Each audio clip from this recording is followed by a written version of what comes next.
우리 주님 부활하신 이날 부활의 첫 열매가 되신 주님이라고 하는 제목으로 말씀 선포하겠습니다. 스탠리 존슨 선교사님이 인도에서 사역할 때 일입니다. 길거리에서 전도하고 있는데 한 모슬림이 찾아와 퉁명스럽게 말했습니다. 여보시오, 우리 마호메트는 실존 인물이요, 여기에 무덤을 보시오. 이곳에 장사되었단 말이지요. 이것은 역사적인 인물이라고 하는 증거지요. 그런데 당신이 믿는 예수는 무덤이 없지 않소? 그랬더니 이 스탠리 선교사님이 이때가 기회다 싶어서 이렇게 말했습니다. 그렇군요. 사실은 예수님의 무덤이 있습니다. 그런데 비어 있습니다. 왜 그런 줄 아세요? 부활하셨기 때문에 그렇습니다. 그랬더니만 이 모슬림이 아무 말 하지 않고 돌아서 가더랍니다. 그렇습니다. 기독교와 다른 종교의 본질적 차이가 무엇이겠습니까? 그것은 바로 무덤이 비어 있느냐 비어 있지 않느냐, 그것이 본질적 차이입니다. 우리 예수님의 생애는 하나님께서 정하신 전리의 흐름 속에서 정확하게 이루어졌습니다. 유월절은 예수님의 십자가에 못 박히심을 나타내지요.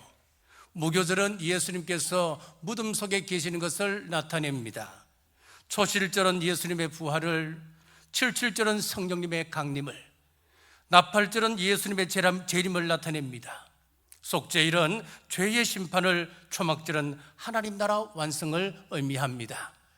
오늘 초실절을 통해서 단순히 예수님께서 다시 살아나셨다고 하는 사실보다는 그 부활이 나와 무슨 관계가 있는지, 왜 첫 열매가 중요한지 그 은혜를 함께 나누겠습니다. 첫째, 초실절은 감사절입니다. 11절입니다.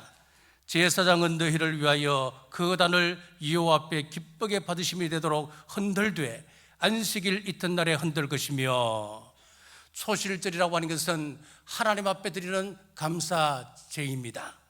감사라고 하는 말은 히브리 말로 토다라고 하는 단어를 쓰는데, 이 말은 단순한 감사가 아닙니다. 내 삶을 하나님께 던진다라고 하는 의미가 있습니다.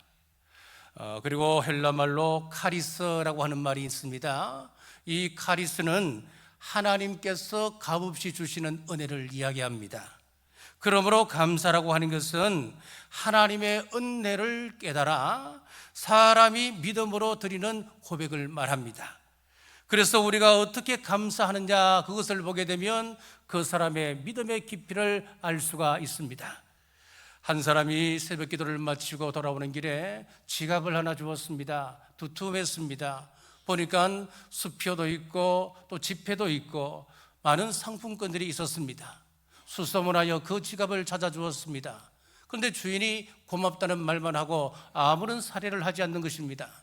좀 섭섭했지만은 내가 어떤 상을 바라고 그렇게 찾아준 것은 아니었기 때문에 그는 섭섭했지만 돌아섰습니다. 그런데 후에 한 일입니다. 만약에 지갑을 찾아줬는데 그 지갑 안의 내용물에 따라서 얼마를 주지 아니하면 법적인 문제가 생긴다는 것을 알았습니다.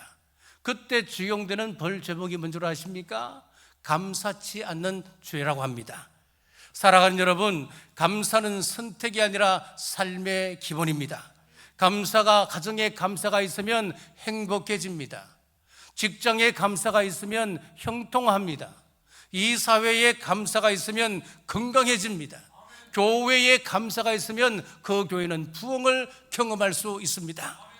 그러나 감사는 저절로 나오지 않습니다. 훈련해야 합니다. 왜 그럴까요?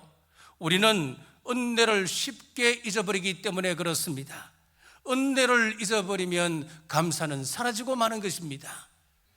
군대 가면 소총을 분해, 결합 수시로 합니다. 자, 준비된 동영상을 한번 보시겠습니다.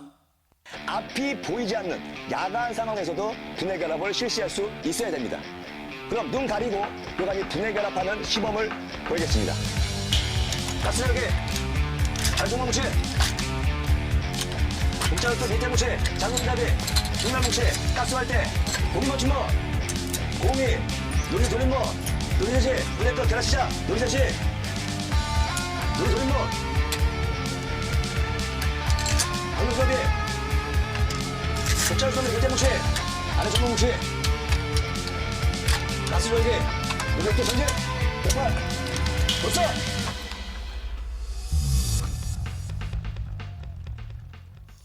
여러분, 소총 분해 결합할 때 분해해놓은 거 전부 다 닦아요. 기름으로, 윤활유로 닦습니다. 그러면은 그 윤활유가 손톱에 들어가서 시커멓게 되고 비누로도 잘 씻기지 않아요.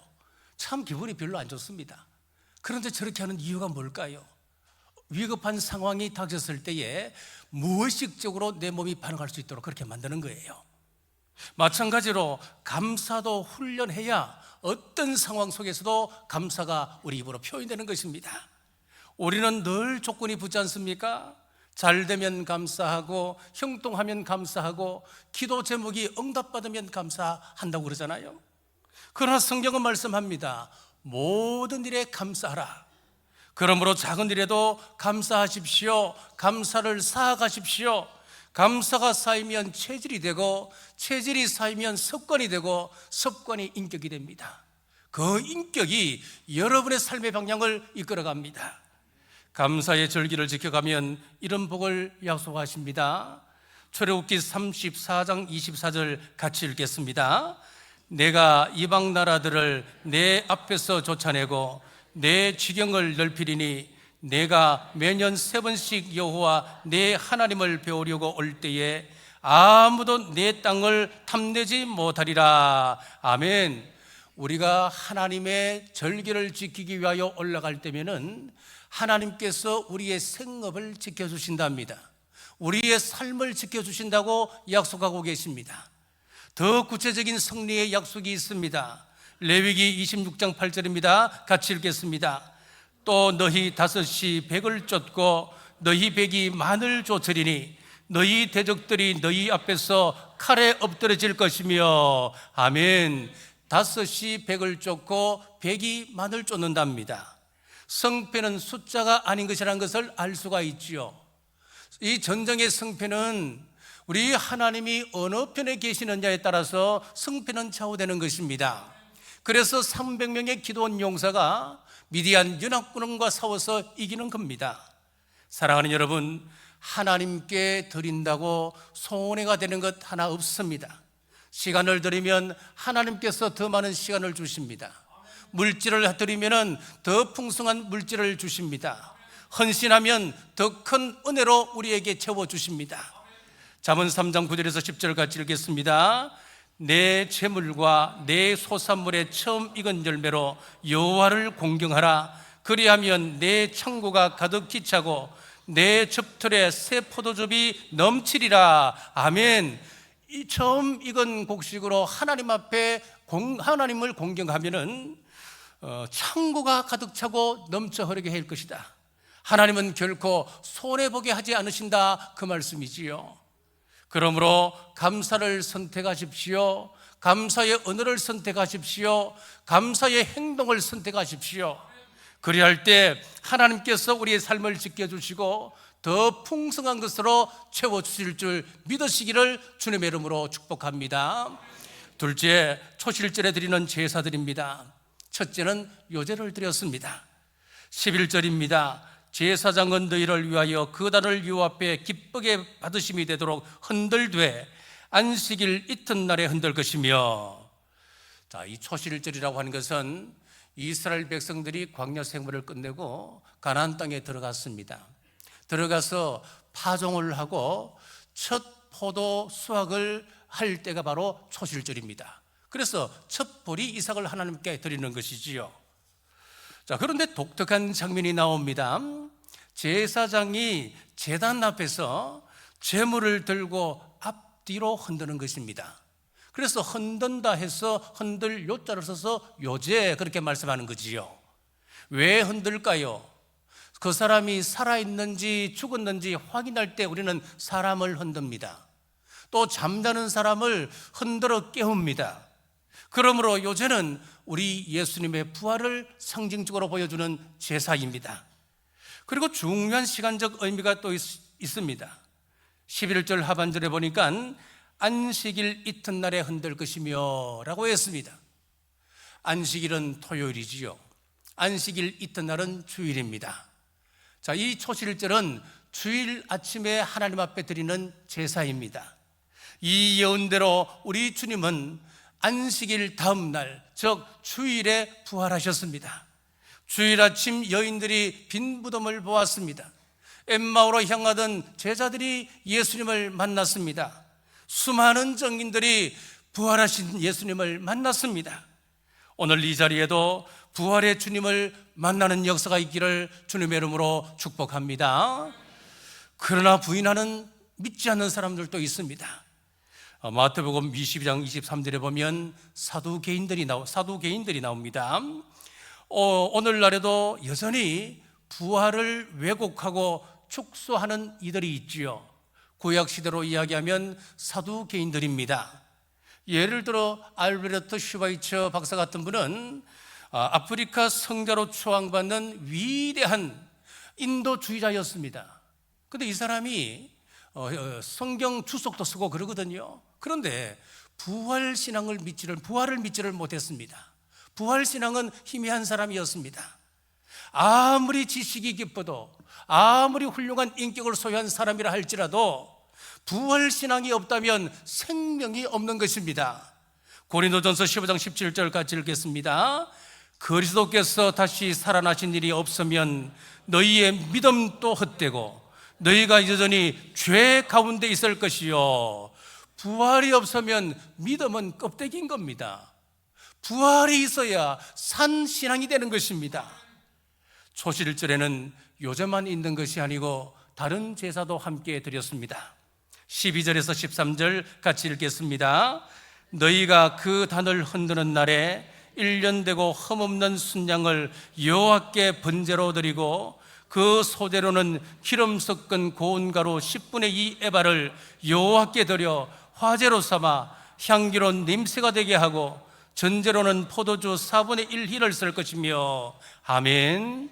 자, 첫째는 요제를 드렸습니다. 그리고 두 번째는 번제를 드렸습니다.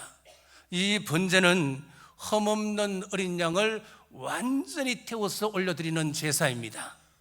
이는 우리의 죄를 대신 지신 예수님의 완전한 희생을 상징하고 있습니다. 셋째, 소제를 드렸습니다. 소제는 기름 섞은 고운 가루로 드리는 제사입니다. 곡식을 고운 가루로 만들려면 어떻게 해야 되는 것이지요? 절구통에 넣고 그것을 빻아야 되지 않습니까? 자, 그러므로 고운 가루는 가시관을 서고 손과 발에 못 박히시고 창구로 옆구리를 찔리시고 채찍으로 온몸이 깊이 파인 그 상처 입은 우리 예수님의 몸을 의미하고 있습니다. 넷째, 화제를 드렸습니다. 이 화제도 불로 완전히 태워드립니다. 히브리서 9장 26절 읽겠습니다. 이제 자기를 단번에 제물로 드려 죄를 없이 하시려고 세상 끝에 나타나셨느니라. 아멘. 예수님은 자신을 온전히 하나님께 드리신 제물이었습니다. 다섯째, 전제를 드렸습니다. 전제는 포도주를 부어드리는 제사입니다. 이것은 십자가 위에서 물과 피를 다 쏟으신 우리 예수님을 예표하고 있습니다. 여러분, 이 모든 제사는 우연이 아닙니다. 요제는 부활을 말하고 있고 요제 이외의 다른 제사들은 십자가의 그 고난을 보여주고 있습니다. 초실절 하나 속에 십자가와 부활, 복음 전체가 들어가 있는 것입니다. 성경은 한치 오차가 없습니다. 그러므로 믿으십시오. 부활은 신화가 아니라 사실입니다. 역사입니다. 십자가는 사실을 일어난 사건입니다. 이 복음을 붙드는 자마다 생명을 얻게 될 줄 믿으시기를 주의 이름으로 축복합니다. 셋째, 첫 이삭 한 단을 드렸습니다. 10절 중반절 함께 읽겠습니다. 곡식의 첫 이삭 한 단을 제사장에게로 가져갈 것이요. 자, 초실절에는 첫 이삭을 드렸습니다. 구약은 처음 것을 철저하게 구별했습니다. 처음 난 것이 뭘까요? 첫 남자아이는 하나님의 것입니다. 그리고 천들매도 하나님의 것입니다. 그리고 짐승이 나온 첫 것은 하나님의 것으로 돌렸습니다. 모두 하나님께 속한 것입니다. 그렇다면 이 첫 열매는 누구를 상징할까요? 고린도전서 15장 20절 같이 읽겠습니다. 이제 그리스도께서 죽은 자 가운데서 다시 살아나사 잠자는 자들의 첫 열매가 되셨도다. 아멘. 첫 열매는 우리 예수 그리스도를 상징한다고 말씀하고 있습니다. 먼저 죽음을 이기시고 먼저 부활하셔서 첫 열매가 되셨습니다. 그런데 여기서 중요한 것이 하나 나옵니다. 첫 이삭만 드리는 것이 아니고 첫 이삭과 함께 다른 이삭도 함께 묶어서 한 단을 올려드렸습니다. 그 그림을 다시 한번 보여주시겠습니까? 마지막 그림, 그 앞에 거요. 자, 레위기 보십시오. 지금 한 단을 올려드리잖아요. 자, 레위기 23장 10절 제가 다시 읽겠습니다. 첫 이삭 한 단을 제사장에게로 가져갈 것이요. 자, 이 이삭 한 단에는 놀라운 비밀이 들어가 있습니다. 예수님께서 십자가에서 운명하실 때 이런 일이 벌어졌습니다. 마태복음 27장 50절에서 53절 의미를 생각하시면서 우리 깊이 천천히 한번 읽어보겠습니다. 예수께서 크게 소리를 지르시고 영혼이 떠나시니라. 이에 성소 휘장이 위로부터 아래까지 찢어져 둘이 되고 땅이 진동하며 바위가 터지고 무덤들이 열리며 자던 성도의 몸이 많이 일어나되 예수의 부활 후에 그들이 무덤에서 나와서 거룩한 성에 들어가 많은 사람에게 보이니라. 아멘. 예수님께서 운명하는 그 시간 성소 안의 휘장이 위에서부터 아래로 찢어졌습니다. 큰 지진이 일어났습니다. 무덤이 열리고 잠자던 성도들이 많이 일어났습니다. 그리고 예수님께서 부활하신 이후에 그들도 무덤에서 나와서 사람들에게 보여주었습니다. 여러분, 이것이 무슨 말이겠습니까? 초실절에 드렸던 그 한 단은 주님 부활하실 때 함께 일어난 부활의 무리들을 보여주고 있습니다. 여기서 붙들어야 할 핵심이 있습니다. 그렇다면 저와 여러분은 어느 단에 묶여 있는 것일까요? 예수님이 첫 열매가 되셨기 때문에 그분께 속한 사람들은 그분과 같은 영광을 누리게 됩니다. 예를 들어 볼까요? 부부가 한 몸이면 남편의 재산은 부인의 재산이 되는 것이지요. 마찬가지입니다. 우리가 그리스도에게 속해 있다면 그분의 부활이 나의 부활, 우리의 부활이 되는 것입니다. 그래서 확신할 수 있습니다. 지금 제가 이 자리에 죽는다 하더라도 저는 부활의 확신이 있습니다. 여러분들도 마찬가지입니다. 여러분들이 내일 아니면 모레 죽으신다고 하시더라도 여러분들은 부활의 소망을 가지고 있는 겁니다. 그러나 반대도 분명합니다. 그 단에 묶여지지 않는다면 우리는 그 영광에 참여할 수가 없습니다. 사랑하는 여러분, 중요한 것은 환경이 아닙니다. 서울이 아니라 지방 변두리에 우리가 살고 있다 하더라도 남들보다 좀 못 먹고 좀 못 살고 좀 좋은 건 못 먹고 좀 더 누리지 못한다 하더라도 여러분, 이것은 중요한 것이 아닙니다. 어느 단에 묶여 있느냐가 인생을 결정하는 것입니다. 이 세상은 화려해 보여도 조건이 좋아 보여도 하나님을 떠난다면 생명은 없는 것입니다.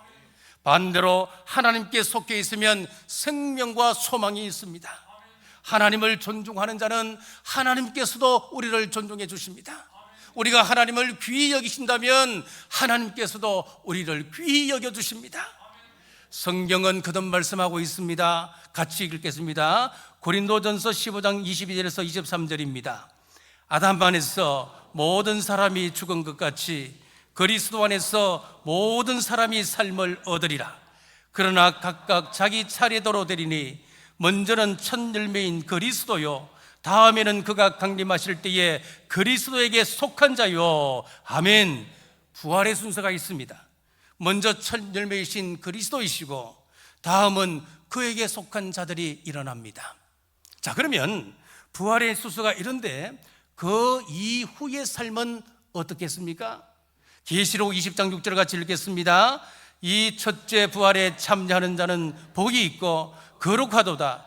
1000년 동안 그리스도와 더불어 왕노릇하리로다. 아멘. 성도들은 우리 예수님 재림 때에 부활하여서 그 예수님과 함께 천년 동안 왕노릇한다. 성경은 약속하고 있습니다. 사랑하는 여러분, 천국은 상상의 산물이 아닙니다. 천국은 관념이 아닙니다. 천국은 분명히 실제하는 곳입니다. 이 사실을 믿으십시오. 우리 주님 다시 오실 때에 부활에 참여하는 복된 여러분 되시길 주님의 이름으로 축복합니다. 말씀을 맺겠습니다. 우리는 정의로 살아야 합니다. 10절에 보십시오. 이스라엘 자손에게 말하여 이르라. 무엇을 말하라고 하는 것입니까? 초실절의 첫 이삭은 우리 예수님을 나타내는 것이다. 흔드는 요새는 예수님을 깨우는 부활을 상징하는 것이었다. 또 한단으로 묶어 있는 것은 우리도 그분과 함께 부활의 영광에 참여하게 된다. 이것을 전하라고 하는 것입니다. 자, 주님은 부활의 열매가 첫 열매가 되셨고 우리는 그분과 한단으로 묶인 사람들입니다. 이 소망을 가진 사람들은 침묵할 수 없습니다. 부활의 정인으로 사시기를 바랍니다. 소망의 정인으로 사시기를 바랍니다. 재림의 정인으로 사시는 여러분 되시기를 주님의 이름으로 축복합니다. 기도하겠습니다. 하나님, 주님께서 부활하셔서 부활의 첫 열매 되심을 감사합니다. 저희도 주님과 함께 부활의 소망을 가진 자로서 담대히 살아가게 하옵소서. 이 복된 소식을 세상에 전하는 정인의 삶을 살게 하옵소서. 다시 오실 예수님의 이름으로 간절히 기도드리옵나이다. 아멘.